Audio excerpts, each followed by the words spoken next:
تقریر کرنا ہمارا مقصد نہیں تھا.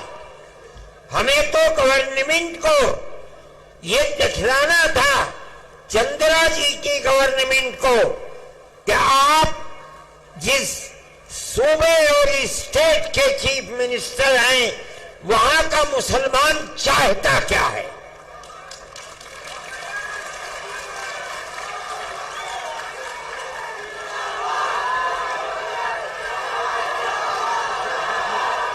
علماء ہند کی آواز پر جمع ہو گئے، ہمارا مقصد پورا ہو گیا. ہم یہ سمجھتے ہیں کیا ہم یہ سمجھتے ہیں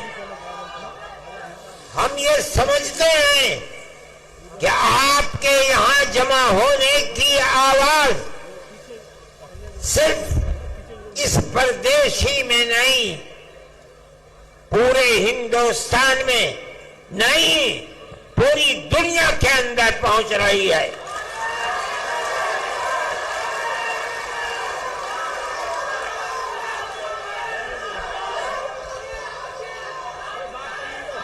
ہم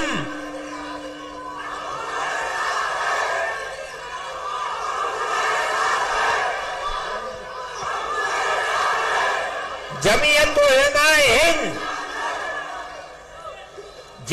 علماء ہند یقینی سمجھتی ہے کہ اللہ اگر چاہے گا تو یہ بل ریجیکٹ ہوگا، پاس نہیں ہوگا انشاءاللہ.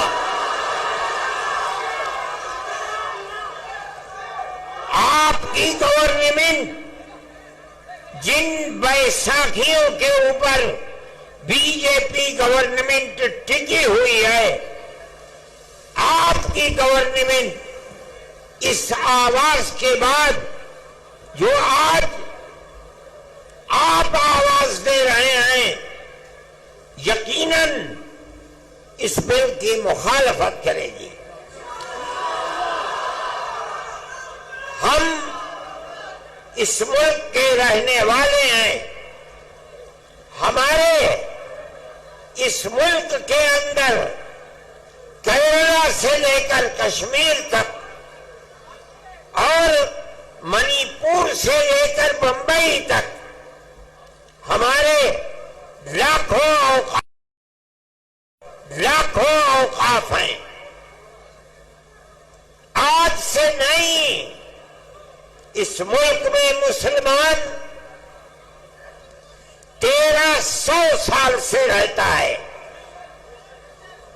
1300 سال سے کیرالہ سے لے کر شمالی ہندوستان تک، مغربی ہندوستان سے لے کر مشرقی ہندوستان تک 1300-1400 سال سے ہمارے اوقاف ہیں. بڑی بڑی مسجدیں ہیں.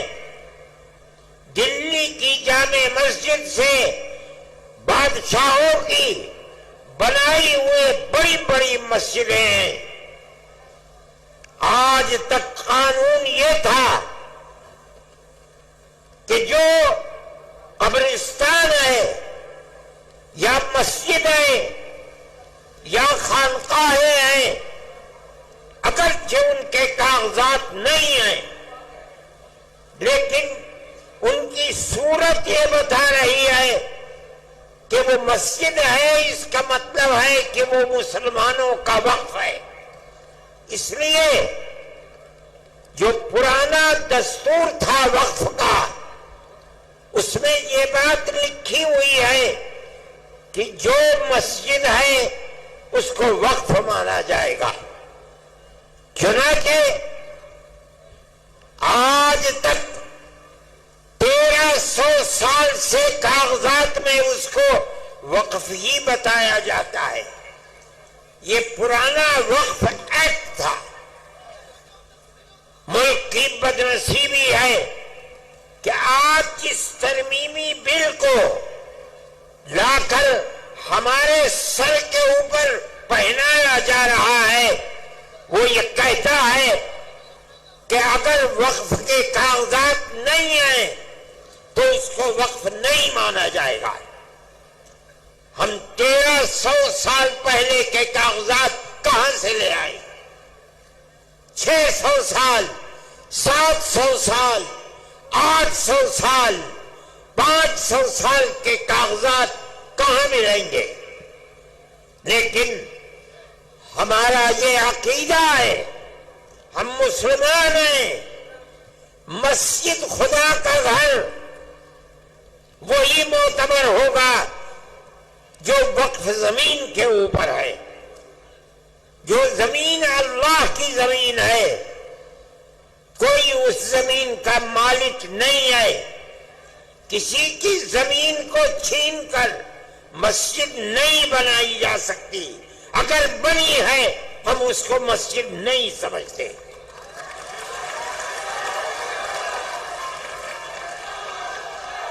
مسجد خدا کا گھر وہی ہے جو خدا کی زمین کے اوپر ہے۔ جو اللہ کی زمین پر نہیں ہے ہم اس کو مسجد نہیں مانتے۔